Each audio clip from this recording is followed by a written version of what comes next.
أعوذ بالله من الشيطان الرجيم بسم الله الرحمن الرحيم أفرأيت الذي تولى وأعطى قليلا وأكدى أعنده علم الغيب فهو يرى أم لم ينبأ بما في صحف موسى وإبراهيم الذي وفى ألا تزر وازرة وزر أخرى وأن ليس للإنسان إلا ما سعى وأن سعيه سوف يرى ثم يجزاه الجزاء الأوفى وأن إلى ربك المنتهى وأنه هو أضحك وأبكى وأنه هو أمات وأحيا وأنه خلق الزوجين الذكر والأنثى من نطفة إذا تمنى وأن عليه النشأة الأخرى وأنه هو أغنى وأقنى وأنه هو رب الشعرى وأنه أهلك عادا الأولى وثمود فما أبقى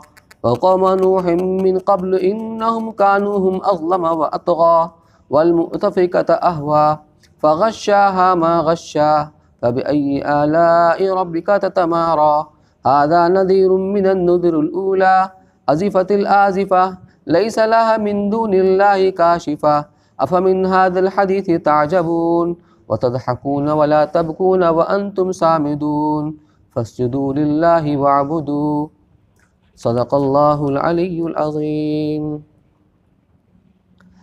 أفرأيت الذي تولى وأعطى قليلا وأكدى بھلا تو نے دیکھا اس کو جس نے منہ پھیر لیا اور لایا تھوڑا سا اور سخت نکلا عنده علم الغیب فهو یرا کیا اس کے پاس خبر ہے غیب کی سو وہ دیکھتا ہے ام لم ينبأ بما فی صحف موسیٰ و ابراہیم الذی وفا کیا اس کو خبر نہیں پہنچی اس کی جو ہے ورقوں میں موسیٰ کے اور ابراہیم کے جس نے کہ اپنا قول پورا اتارا اللہ تزر وازرۃ وزر اخری کہ اٹھاتا نہیں کوئی اٹھانے والا بوجھ کسی دوسرے کا وَأَن لَيْسَ لِلْإِنسَانِ إِلَّا مَا سَعَى اور یہ کہ آدمی کو وہی ملتا ہے جو اس نے کمایا وَأَنَّ سَعْيَهُ سَوْفَ يُرَى اور یہ کہ اس کی کمائی اس کو دکھلانی ضرور ہے ثُمَّ يُجْزَاهُ الْجَزَاءَ الْأَوْفَى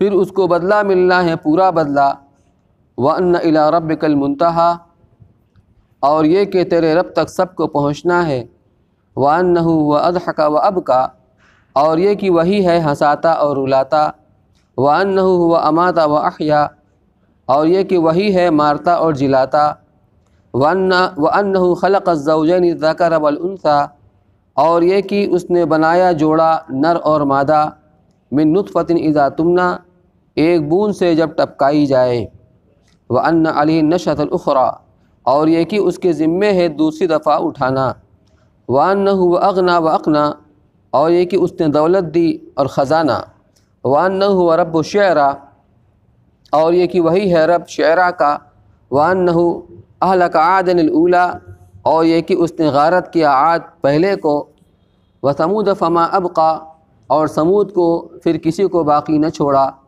وَقَوْمَ نُوحٍ مِّن قَبْلُ إِنَّهُمْ كَانُوا هُمْ أَظْلَمَ وَأَطْغَى اور نوح کی قوم کو پہلے ان سے وہ تو تھے اور بھی ظالم اور شریر والمؤتفکۃ اہوا اور الٹی بستی کو پٹک دیا فغشاها ما غشا پھر آ پڑا اس پر جو کچھ کہ آ پڑا فبأي آلاء ربک تتمارى اب تو کیا کیا نعمتیں اپنے رب کی جھٹلائے گا ھذا نذیر من النذر الاولى یہ ایک ڈر سنانے والا ہے پہلے ڈر سنانے والوں میں کا ازفت الآزفہ آ پہنچی آنے والی لیس لها من دون اللہ کاشفہ کوئی نہیں اس کو اللہ کے سوائے کھول کر دکھانے والا افمن ھذا الحدیث تعجبون کیا تم کو اس بات سے تعجب ہوتا ہے وتضحکون ولا تبکون اور ہنستے ہو اور روتے نہیں وانتم سامدون اور تم کھلاڑیاں کرتے ہو فاسجدوا للہ واعبدوا سو سجدہ کرو اللہ کے آگے اور بندگی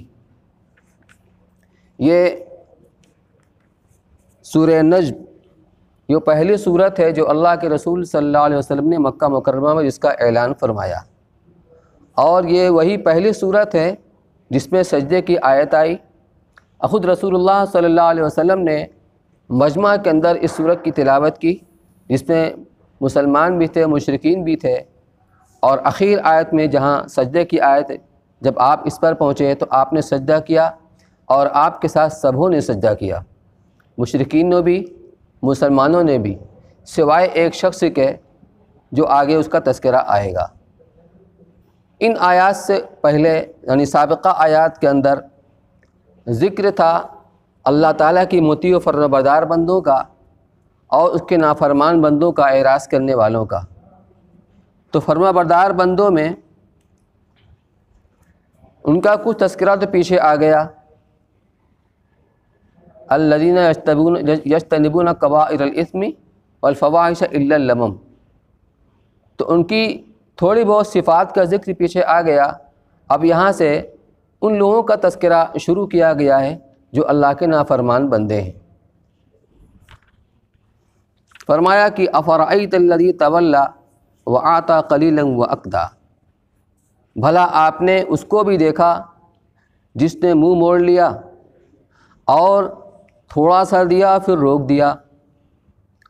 دراصل اس کے پس منظر میں اس شخص کا بیان ہے جس نے آخرت کے عذاب کو سنا اور اس کو ڈر کر، کفر کی سزا سے اور عذاب سے ڈر کر وہ اسلام کی طرف مائل ہو گیا اور قریب تھا کہ اسلام لے آئے، لیکن اس کے ایک دوست نے یا اس پر جن لوگوں کا دباؤ تھا انہوں نے اس کو طعنہ دیا اور کہا تم نے اپنے باپ دادوں کے مذہب کو ترک کر دیا اور اسلام قبول کر لیا۔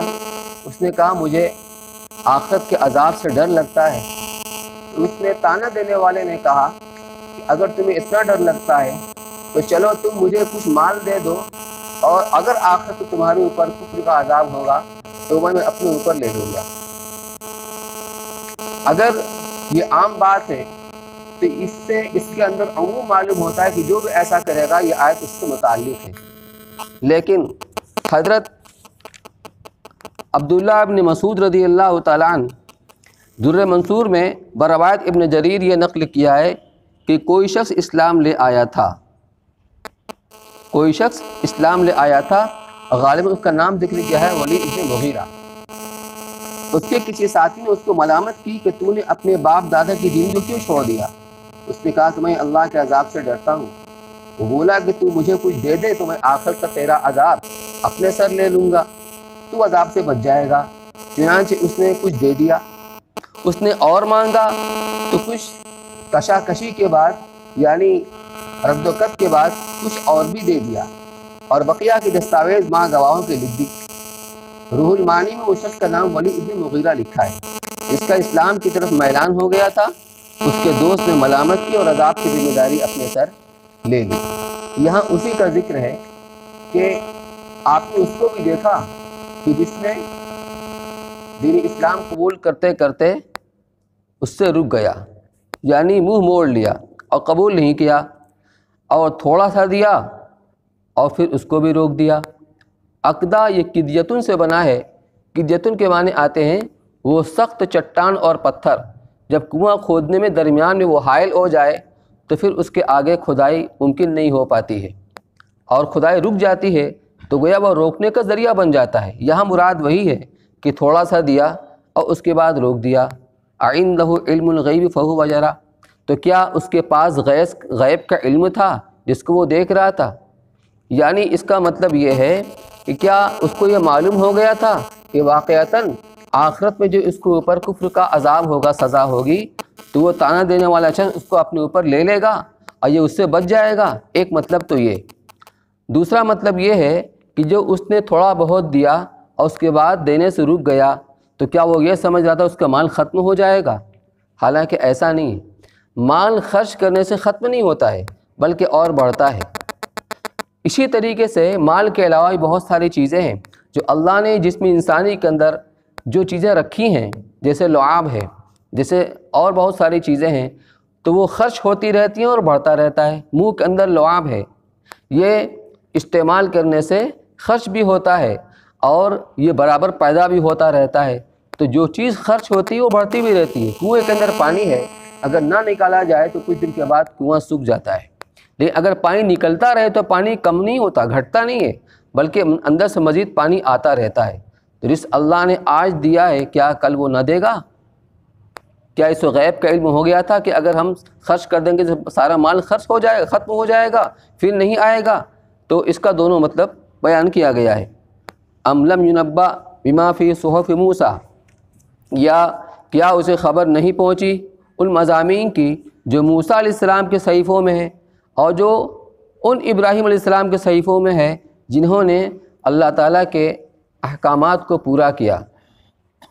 صحیفہ موسیٰ علیہ السلام پر بھی نازل ہوا تھا، 10 صحیفے تورات کے نازل ہونے سے پہلے، اور ابراہیم علیہ السلام پر بھی صحیفے نازل ہوئے تھے۔ تو ان کے اندر جو مضامین تھے وہی آگے آ رہے ہیں، جس کا بیان تفصیل سے آ رہا ہے۔ تو موسیٰ علیہ السلام کے صحیفوں میں بھی اور ابراہیم علیہ السلام کے صحیفوں میں بھی وہ ابراہیم علیہ السلام جنہوں نے اللہ تعالیٰ کے احکامات کو پورا کیا، جس کو اشارہ کیا گیا ہے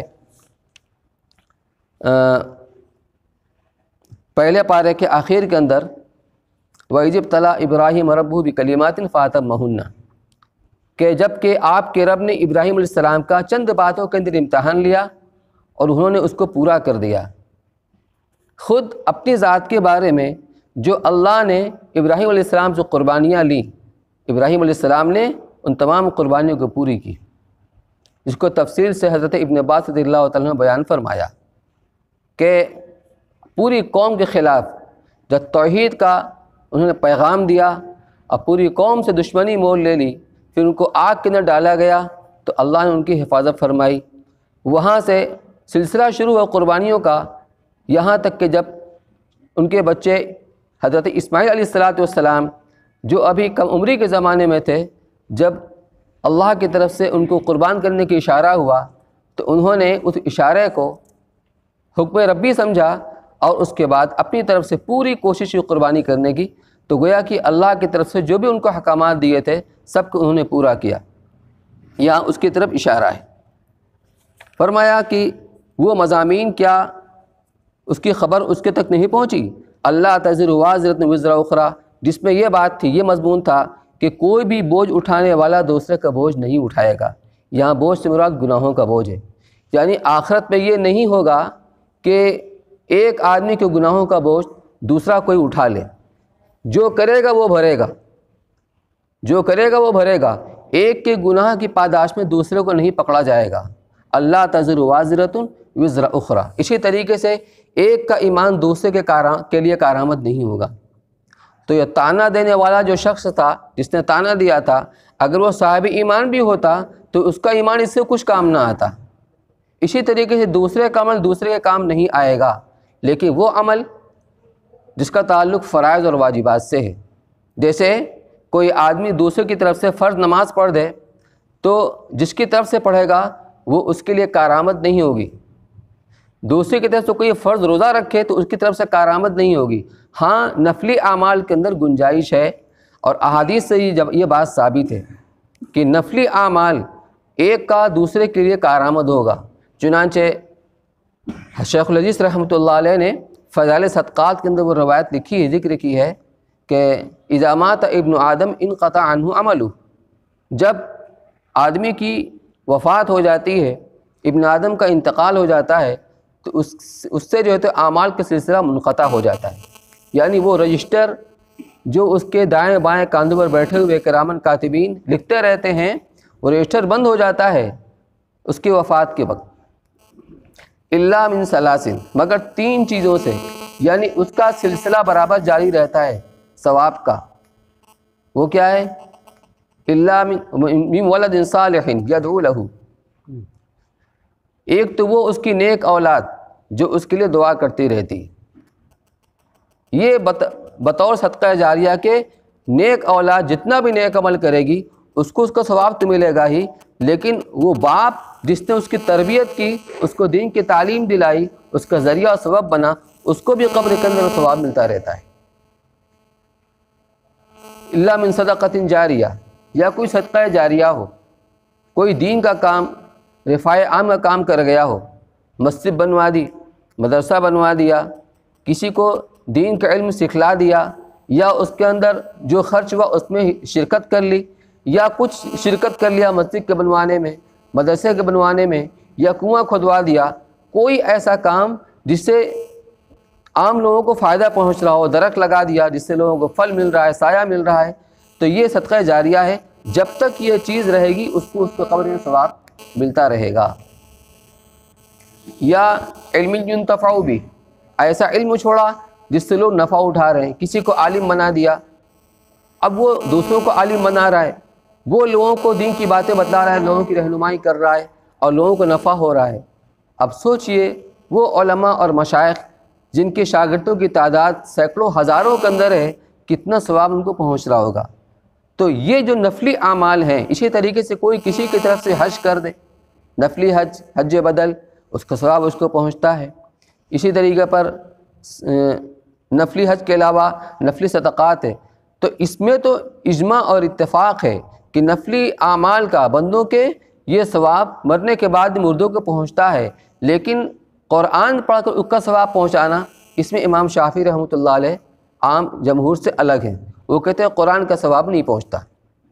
بہرحال اس میں یہاں سے یہ بتلانا ہے کہ قیامت کے دن آخرت میں کسی کا ایمان دوسرے کے لیے کارآمد نہیں ہوگا اور کسی کا اعمال دوسرے کے لیے کارآمد نہیں ہوگا فرض اور واجبی قبیل سے، البتہ نفلی اعمال جو کر کے اس کا ایصال ثواب کیا جائے وہ تو کارآمد ہوگا۔ اس سے مراد وہی ہے ایمان۔ وَأَن لَّيْسَ لِلْإِنسَانِ إِلَّا مَا سَعَىٰ، اور یہ مضمون کہ انسان کو وہی ملے گا جو کچھ اس نے کمایا ہے، تو انسان کے لیے جو چیز کام آئے گی وہ اس کی کمائی ہوگی۔ اس دنیا کی زندگی میں بقید حیات ہم اور آپ جو کچھ کر رہے ہیں اچھا کام، وہی ہمارے لیے کیا ہے، وہ کام آئے گا، وہی کارآمد ہوگا۔ دوسرے کا کیا ہوا عمل دوسرے کے لیے کارآمد نہیں ہوگا۔ وَأَنَّ سَعْيَهُ سَوْفَ يُرَىٰ، اور اس کی اس کوشش کو عنقریب دیکھا جائے گا۔ جو انسان عمل کرتا ہے ظاہر سے بات اس کے لیے کچھ ارادے کرتا ہے اور عمل کے اعتبار سے کچھ کوششیں کرتا ہے۔ مسجد میں نماز پڑھنے کے لیے آدمی آتا ہے، اپنے گھر سے اپنی دکان سے دل میں ارادہ پیدا ہوتا ہے، اب اس کے لیے وہ کوشش کرتا ہے، چل کر آتا ہے اور اس کے بعد اس عمل کو انجام دیتا ہے۔ یا اس سے مراد اگر ایمان ہے تو ایمان قبول کرنے کے لیے آدمی کوشش کرتا ہے، تو اس کی کوشش کو دیکھا جائے گا کہ اس کے اندر کتنا اخلاص ہے، اس نے وہ جو عمل کیا ہے اس میں اللہ کے لیے کیا ہے یا کوئی اور نیت ہے، اس کو دیکھا جائے گا۔ ثم یجزاہ الجزاء الاوفیٰ، پھر اس کو پورا بدلہ دے دیا جائے گا، اس کے اندر کوئی کمی نہیں کی جائے گی۔ ہاں عمل کو دیکھا جائے گا، عمل کس درجے کا ہے، اخلاص کس درجے کا ہے، اس کے اعتبار اس کو بدلہ دیا جائے گا۔ وَأَنَّ إِلَىٰ رَبِّكَ الْمُنتَهَىٰ، اور یہ بات کہ آپ کے رب کے پاس ہر ایک کو پہنچنا ہے۔ منتہا یعنی سفر کی انتہائی منزل، اس کے بعد مزید آگے سفر نہیں ہوگا، تو ہر انسان کا سفر جو ہے وہ جاری ہے، ہر انسان اپنے موت کی طرف بڑھ رہا ہے۔ من مات فقط قامت قیامتہ، جو مر گیا اس سے قیامت قائم ہو گئی، کیونکہ قیامت میں جو اس کا حشر ہونا ہے اس کے جھلک تو مرنے کے بعد سامنے آ ہی جاتی ہے، تو ہر آدمی قیامت گویا اس کی موت پر شروع ہو جاتی ہے۔ تو ہر آدمی اپنے موت سے دن بدن قریب سے قریب تر ہوتا چلا جا رہا ہے، اس کا سفر جاری ہے۔ پھر جب قیامت آئے گی پھر اس کے رب کے دربار میں اس کی پیشی ہوگی، حاضری ہوگی اس کے اعمال کا حساب و کتاب کرنے کے لیے۔ تو ان الی ربک المنتہی، اور اس کے اندر یہ مضمون بھی ہے ان صحیفوں کے اندر کہ آپ کے رب کے پاس ہر ایک کو پہنچنا ہے۔ وانہ واضحک وابکا، اور یہ بات کہ وہی ہنساتا ہے وہی رلاتا ہے۔ انسان اس دنیا کی زندگی میں کچھ کام کو کرنے کے لیے، کچھ مقاصد کو حاصل کرنے کے لیے کچھ کوششیں کرتا ہے، کچھ اسباب کو اختیار کرتا ہے۔ معاش کو حاصل کرنے کے لیے کوئی دکان کھول کر بیٹھ جاتا ہے، کوئی ملازمت کرتا ہے، کوئی تجارت کرتا ہے، کوئی کھیتی باڑی کرتا ہے۔ ہر آدمی اپنے اپنے طور پر کوئی نہ کوئی ذریعہ اختیار کرتا ہے، وہ صرف ایک ذریعہ، صرف ایک سبب ہے۔ دیتا اللہ ہے، دینے والے اللہ ہیں، اس سبب کو بھی اللہ ہی نے پیدا کیا ہے۔ اس سبب کے راستے سے جو نفع مل رہا ہے، جو روزی مل رہی ہے، وہ بھی اللہ ہی دے رہے ہیں۔ درختوں کے اندر پھل، کھیت کے اندر غلہ، اسی طریقے سے جانور کے دودھ میں دہن میں دودھ، یہ ساری کی ساری چیزیں اللہ کے خزانے سے آتی ہیں۔ وہ ایک ظاہری سبب ہے، ایک ذریعہ ہے، دینے والے اللہ ہیں۔ تو اسی طریقے سے کچھ حالات ایسے بنتے ہیں، انسان کے سامنے کوئی غم کی چیز آتی ہے، رنج کی چیز سامنے آتی ہے، تو اس سے کبھی اس کو رونا آ جاتا ہے۔ تو گویا اس کے رونے کا سبب وہ غم ہے، وہ نقصان ہے، وہ صدمہ ہے۔ اور کبھی ایسے حالات پیش آتے ہیں کہ آدمی خوشی سے ہنسنے لگتا ہے، لیکن ان اسباب کو پیدا کس نے کیا؟ تو متصرف حقیقی تصرف کرنے والا وہ اللہ ہے، وہ اللہ کی ذات ہے جو نظر نہیں آتی ہے۔ اب غور کیجئے، گھڑی چل رہی ہے، سوئی دوڑ رہی ہے، اور ہمیں اوقات کا پتہ چل رہا ہے۔ اب یہ کام کس کا ہے؟ وقت کون بتا رہا ہے؟ جو سوئی چل رہی ہے، سوئی کا کمال نہیں، بلکہ اس کے پیچھے ایک مشین ہے، وہ مشین سوئی کو چلا رہی ہے۔ مشین کا بھی کمال نہیں، بلکہ مشین میں ایک بیٹری ہے، وہ اس کو چلا رہی ہے۔ بیٹری مشین کو چلا رہی ہے اور مشین سوئی کو چلا رہی ہے۔ نظر کیا آ رہا ہے؟ سوئی چل رہی ہے، جو چلا رہا ہے وہ نظر نہیں آتا پردے کے پیچھے۔ تو کرنے والی ذات اللہ کی ہے، متصرف حقیقی، اور سب کچھ کرنے والا وہ تو اللہ ہے۔ باقی کیا ہے؟ باقی سب کے سب اسباب ہیں۔ وہی ہنساتا ہے، وہی رلاتا ہے، وَأَنَّهُ وَأَمَاتَ وَأَحْيَا، وہی موت دیتا ہے، وہی حیات دیتا ہے، وہی مارتا ہے، وہی جلاتا ہے، وہی مارتا ہے، وہی جلاتا ہے۔ وَأَنَّهُ خَلَقَ الزَّوْجَيْنِ الذَّكَرَ وَالْأُنثَىٰ، اور اسی نے پیدا کیا جوڑے، نر بھی اور مادہ بھی۔ اللہ کی قدرت کاملہ ہے، وہی ایک نطفہ ہے، منی کا قطرہ اور ناپاک قطرہ، اور اسی کے ذریعے اللہ تعالیٰ نر کو بھی پیدا فرماتے ہیں، مادہ کو بھی پیدا فرماتے ہیں۔ نر کی صفات و مزاج کچھ اور ہوتا ہے اور مادہ کچھ اور ہوتا ہے۔ من نطفۃ اذا تمنی، نطفہ کے ذریعے سے جبکہ اس کو ٹپکایا جائے، یہ اللہ کی سنت ہے۔ اللہ نے آدم علیہ السلام کو بغیر ماں باپ کے پیدا کیا، اللہ کی قدرت۔ عیسیٰ علیہ السلام کو بغیر باپ کے پیدا کیا، اللہ کی قدرت۔ لیکن اللہ نے ایک سنت دنیا میں جاری فرما دی کہ اب انسان جو وجود کے اندر آئے گا، ماں باپ کے راستے سے وجود کے اندر آئے گا۔ تو نطفہ ایک ظاہری سبب ہے، لیکن پیدا کرتے ہیں اللہ، پیدا کرتے ہیں اللہ۔ اس چھوٹی سی فیکٹری کے اندر 9 مہینے اللہ تعالیٰ اس کے جسم کو بناتے ہیں، اس کے چھوٹے بڑے مختلف اعضاء کو بناتے ہیں، کیسی باریک باریک رگیں بنتی ہیں، خود اس ذات کو پتہ نہیں ہوتا جس ذات کے اندر وہ ذات بن رہی ہے اور پل رہی ہے۔ تو وہی ہے جس نے پیدا کیا جوڑے جوڑے، نر اور مادہ، نطفے سے جب کہ ٹپکایا جائے۔ وَأَنَّ عَلَيْهِ النَّشْأَةَ الْأُخْرَىٰ، اور یہ بات کہ اسی کی ذمہ ہے دوبارہ پیدا کرنا۔ جس ذات نے پہلی مرتبہ پیدا کیا ہے وہی ذات دوبارہ بھی پیدا کر سکتی ہے۔ اللہ کے لیے اعادہ اور ایجاد میں کوئی فرق نہیں۔ ہم انسانوں کے اعتبار سے جب مارکیٹ کے اندر کوئی نئی چیز لانچ ہوتی ہے، وجود کے اندر آتی ہے، اس کا بنانے والا جو موجد ہے اس کو وجود دیتا ہے۔ کیسے پہلے کیلکولیٹر آیا تو ہر ایک کو حیرت ہو رہی تھی کہ کروڑوں اور اربوں کا حساب جو ہے تو یہ سیکنڈوں میں کر لیتا ہے، تو بنانے والے کی داد دی جا رہی تھی، کیسا با کمال ہے۔ اس کے بعد یہ آیا کمپیوٹر آیا، اس کے بعد موبائل آ گیا، اور برابر ایک سے ایک چیز کی ایجاد ہوتی رہتی ہے۔ یہ انسان جو ایجاد کرتا ہے تو ہر آدمی اس کو داد دیتا ہے، کیسا باکمال انسان ہے، کیسا باکمال انسان ہے۔ تو کسی چیز کو ایجاد کرنا ہر آدمی کے بس کی بات نہیں ہے، لیکن جب کوئی چیز لانچ ہوتی ہے، کوئی مشین، کوئی گاڑی، کوئی موبائل، تو پھر 10 آدمی ہوتے ہیں اس کی ریپیئرنگ کرنے والے، کہ اس کے اندر کوئی خرابی آ گئی، کوئی فالٹ آ گیا تو اس کو ٹھیک کرنے والے بہت سارے لوگ ہوتے ہیں۔ معلوم یہ ہوا کہ ایجاد ایک مشکل کام ہے، لیکن اس کی مرمت، اس کی ریپیئرنگ، اس کا اعادہ یہ آسان کام ہے۔ تو ایجاد کے تو یہ سب قائل ہیں، جو منکرین قیامت ہیں، منکرین حشر و نشر ہیں، وہ ایجاد کے قائل ہیں۔ قرآن خود کہتا ہے کہ آپ مجھ سے پوچھئے اے نبی کہ بتاؤ انسانوں کو کس نے پیدا کیا، تمہیں کس نے پیدا کیا؟ وہ یہی کہیں گے کہ اللہ نے پیدا کیا۔ زمین آسمان کس نے بنایا؟ اللہ نے بنایا، وہ اس سے قائل تھے۔ تو جب تم ایجاد کے قائل ہو تو تمہارے اپنے اعتبار سے ایجاد ایک مشکل کام ہے بنسبت اعادہ کے، تو اللہ کے لیے اعادہ کیا مشکل ہے؟ اس کے قائل نہیں، لیکن اللہ کے لیے دونوں برابر ہے۔ ایجاد بھی اور اعادہ بھی۔ تو یہ مضمون بھی اس کے اندر تھا کہ وَأَنَّ عَلَيْهِ نَشْأَةَ الْأُخْرَىٰ، اسی کی ذمے ہے دوبارہ پیدا کرنا، وَأَنَّهُ هُوَ أَغْنَىٰ وَأَقْنَىٰ، اور اسی نے مالدار بنایا، اسی نے غنی بنایا، مالدار بنایا، اور مال دے کر اس کا خزانہ دیا، اس کو اکٹھا کیا۔ تو اللہ ہی عطا فرماتے ہیں، انسان تو صرف سبب اختیار کرتا ہے۔ کئی آدمی ہیں ایک طرح کا کام کرتے ہیں، ہونا کیا چاہیے؟ جب 10 آدمی ایک طرح کا کام کرتے ہیں تو سب کو روزی اتنی ہی ملنی چاہیے، لیکن ہوتا کیا ہے، کسی کو زیادہ ملتی ہے، کسی کو کم ملتی ہے، اور کسی کا کام بالکل نہیں چلتا، کام ایک انداز کا ہوتا ہے۔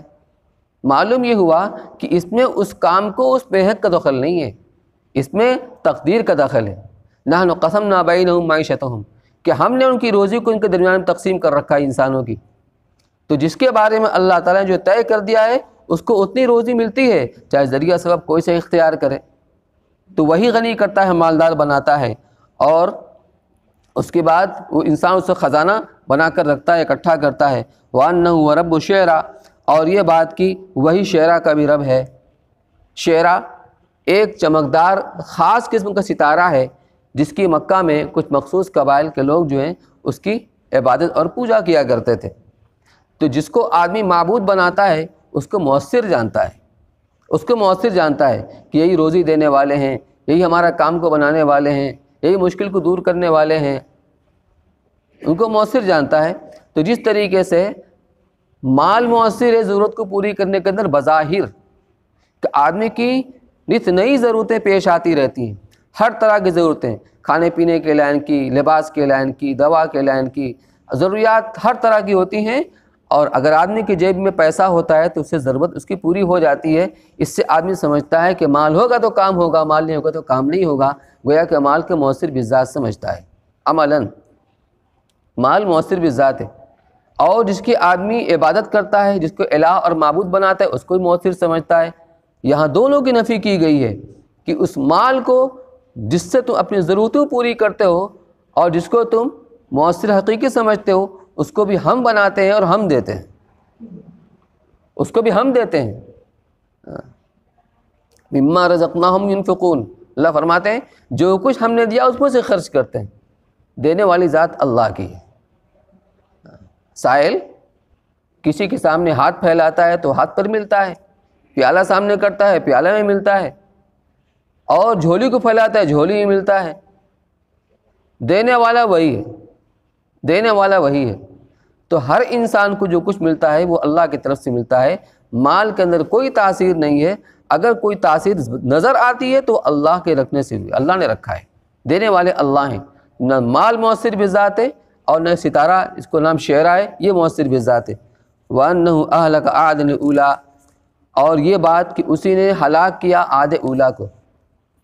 اولا کے معنی آتا ہے قدیم، مقدم، اور اس کے مقابلے میں آتا ہے اخرا جو مؤخر ہوتا ہے۔ عاد یہ وہ قوم ہے جس کے طرف حود علیہ السلام کو مبعوث کیا گیا۔ ایک ہے عاد ارم جن کو عاد اولا کہا جاتا ہے، عاد ابن ارم ابن سام ابن نوح، گویا ارم نوح علیہ السلام کے پوتے ہیں اور ان کے بیٹے عاد ہیں، ان کی جو نسل چلی ان کو عاد اولا کہا جاتا ہے، جن کی طرف حضرت حود علیہ السلام کو مبعوث کیا گیا۔ اور بعد میں اس میں سے جو لوگ بچ رہے ہیں ان کو عاد اخرا کہا جاتا ہے، وہی قوم سمود ہے جن کی طرف صالح علیہ السلام کو مبعوث کیا گیا۔ تو فرمایا کہ وَأَنَّهُ أَهْلَكَ عَادًا الْأُولَىٰ، اور اسی نے عاد اولا کو ہلاک کیا۔ وَثَمُودَ فَمَا أَبْقَىٰ، اور سمود کو اور کسی کو نہیں چھوڑا، کوئی باقی نہیں رہا۔ 29ویں پارے کے اندر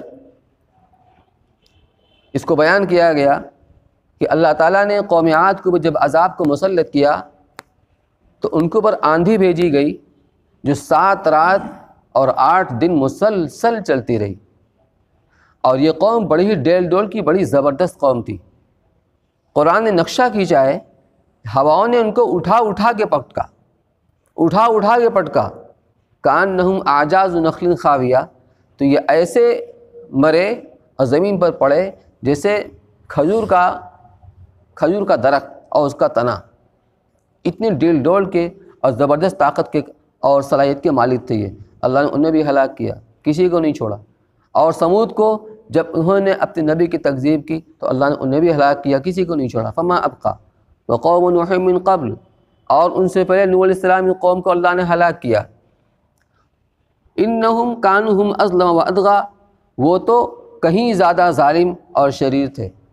نوح علیہ السلام کی قوم کہ 950 سال تک نوح علیہ السلام نے اپنی قوم کو تبلیغ کا کام کیا ہے، ان کے درمیان میں ایک نسل آئی، دوسری نسل آئی، تیسری نسل آئی، اس طریقے سے اتنا لمبا وقفہ نوح علیہ السلام کا دعوت دیتے دیتے گزرا، لیکن قوم تھی کہ اس کو مان کے نہیں دیا، سوائے چند لوگوں کے، وہ بھی کتنے جو ایک کشتی کے اوپر سوار ہو گئے، تقریباً 80 آدمی، مرد اور عورت، یہ ان کی کل امت تھی نوح علیہ السلام کی جو ان پر ایمان لائی تھی۔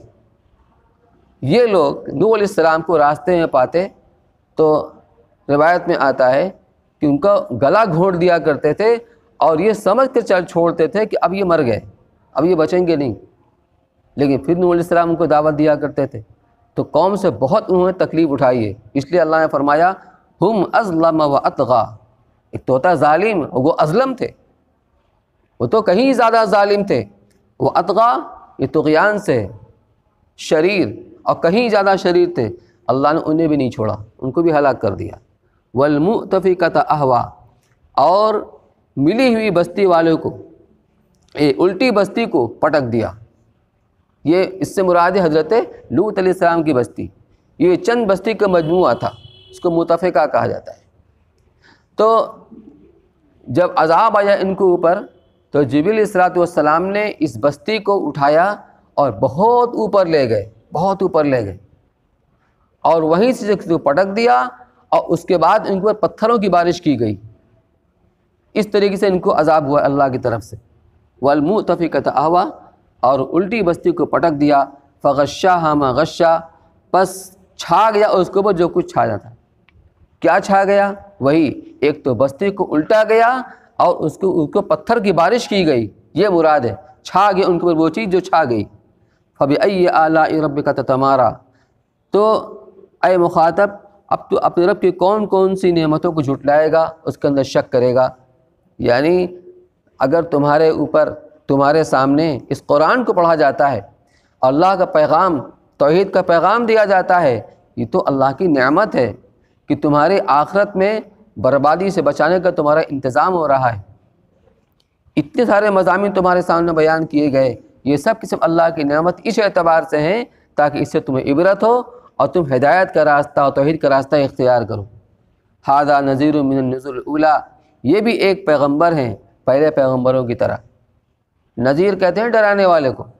ایک ڈرانا وہ ہوتا ہے جو دہشت زدہ کرنے کے لیے ہوتا ہے، جیسے چور، جیسے ڈاکو، جیسے قاتل، تو وہ دہشت زدہ کرتا ہے، اس کو نذیر نہیں کہتے ہیں۔ نذیر اس کو کہتے ہیں کہ شفقت کے ساتھ ڈرائے، اور یہ صفت انبیاء کرام علیہ السلام کی ہوتی ہے کہ اپنے قوم کو نہ ماننے کی بنیاد پر آخرت کے عذاب سے ڈراتے ہیں۔ اس لیے نذیر سے مراد کیا ہے؟ نبی اور پیغمبر، کہ یہ بھی ایک پیغمبر اور نبی ہیں، یعنی حضور اکرم صلی اللہ علیہ وسلم۔ ھذا نذیر من النذر الاولیٰ، یہ ایک ڈر سنانے والا ہے پہلے ڈر سنانے والوں میں کا، یعنی کوئی نئے پیغمبر نہیں ہے۔ ما کنت بدعا من الرسل، میں کوئی نیا پیغمبر نہیں ہوں، پیغمبر مجھ سے پہلے بہت سارے آئے ہیں، میں بھی ایک پیغمبر ہوں۔ تو یہ بھی ایک پیغمبر ہیں، جیسے کہ پہلے پیغمبر ازیفت الازفہ، آنے والی آ پہنچی، آنے والی آ پہنچی، یہ اس اعتبار سے کہا گیا ہے، یہ اس سے مراد ہے قیامت۔ قیامت بس قریب ہی آ پہنچی ہے کہ انبیاء کرام علیہ السلام کا سلسلہ شروع ہوا آدم علیہ السلام سے، کم و بیش 1,24,000 انبیاء کرام علیہ السلام دنیا میں تشریف لائے، اور حضور اکرم صلی اللہ علیہ وسلم آخر نبی ہیں۔ تو گویا آپ کے بعد اب کوئی نیا نبی نہیں آئے گا، اب آئے گی تو قیامت آئے گی، اس اعتبار سے قیامت قریب ہے۔ ازیفت الازفہ، قریب آنے والی آ پہنچی، لیس لہا من دون اللہ کاشفہ، کہ اللہ کے سوا کوئی اسے ہٹا نہیں سکتا۔ جب وہ آ جائے گی تو کوئی اسے روک نہیں سکتا، کوئی اسے ٹال نہیں سکتا سوائے اللہ کے۔ افمن ھذا الحدیث تعجبون، تو کیا تم اس بات سے تعجب کرتے ہو، تمہیں تعجب ہوتا ہے؟ وتضحکون ولا تبکون، اور تم ہنستے ہو اور روتے نہیں ہو، تمہیں تو رونا چاہیے۔ وانتم سامدون، اور تم کھلاڑیاں کرتے ہو۔ فاسجدوا للہ واعبدوا، لہٰذا ان مضامین کا تقاضا یہ ہے کہ تم اللہ کو سجدہ کرو اور اس کی بندگی کرو، یعنی اللہ کے آگے جھک جاؤ اور اس کی عبادت کرو۔ جھکنا اگر اس معنی میں لیا جائے کہ سجدہ کرو، نماز پڑھو، تو ظاہر سی بات ہے پہلے حکم ہوگا ایمان قبول کرنے کا۔ کیوں کہ جو آدمی ابھی مومن نہیں ہے، ایمان نہیں لایا ہے، وہ مخاطب ایمان قبول کرنے کا، اس کے بعد احکام کا نمبر آتا ہے۔ جھکنے میں ہر چیز آ جائے گی۔ جب اللہ کی طرف جھکو کا مطلب یہ ہے کہ اس کی اطاعت کرو۔ اس کی اطاعت کا تقاضا کیا ہے؟ کفر و شرک سے توبہ کرو اور توحید کو اختیار کرو، اور جو بھی اس کا احکامات ہیں، اس کے اندر سجدہ بھی ہے، وہ بھی بجا لاؤ، وعبدو، اور اس کی عبادت کرو۔ یہ سجدے کی آیت ہے۔ اس موقع پر جو میں نے کہا تھا آگے اس کا بیان ہوگا، فرماتے ہیں کہ اس مجمع میں مشرکین بھی تھے اور مسلمان بھی تھے، جہاں اللہ کے رسول صلی اللہ علیہ وسلم نے مکہ مکرمہ کے اندر اس سورت کی تلاوت کی، اور اس موقع پر آپ نے سجدہ کیا اور سب کے سب سجدے میں چلے گئے، مسلمان بھی مشرکین بھی، سوائے ایک بوڑھے شخص کے۔ وہ سجدے میں نہیں گیا، اس نے زمین سے مٹی اٹھائی اور یوں پیشانی میں لگا لی، کہا مجھے بس اتنا ہی کافی ہے، مجھے اتنا ہی کافی ہے۔ اس کے بارے میں لکھتے ہیں کہ وہ امیہ ابن خلف تھا جو بدر کے اندر مارا گیا۔ یوں لکھتے ہیں مفسرین، جتنے لوگوں نے سجدہ کیا تھا مشرکین نے، سب کو اللہ نے ہدایت سے نوازا۔ تو اللہ کے احکام کی طرف، اس کے حکموں کی طرف آدمی کا ذرا بھی جھکاؤ ہوتا ہے، یہ کہیں نہ کہیں رنگ لاتا ہے، یہ کہیں نہ کہیں رنگ لاتا ہے۔ دیکھو جن لوگوں کے دلوں کے اندر علم کی قدر ہوتی ہے، علماء کا وہ احترام اور ادب کرتے ہیں، تو اللہ تعالیٰ ان کی نسلوں کے اندر، ان کے اولاد کے اندر کسی نہ کسی کو عالم بناتے ہیں۔ تو اللہ کے حکموں کی طرف، حضور صلی اللہ علیہ وسلم کے جو ہدایات ہیں، تعلیمات ہیں، جب اس کی طرف جھکاؤ ہوگا تو وہ نتیجہ خیز ہوتا ہے، اور کہیں نہ کہیں اس کا اثر ظاہر ہوتا ہے، وہ رنگ لاتا ہے۔ اللہ تعالیٰ ہم سب کو بھی ان باتوں کو سمجھنے کی اور عمل کی توفیق نصیب فرمائے۔ تو اس کا مقصد یہ ہے کہ ہم آخرت کے لیے اور قیامت سے پہلے اس کے لیے ہم ضرور تیاری کر لیں۔ اب ہم سب سجدہ کر لیں، بعد دعا کر لیا جائے۔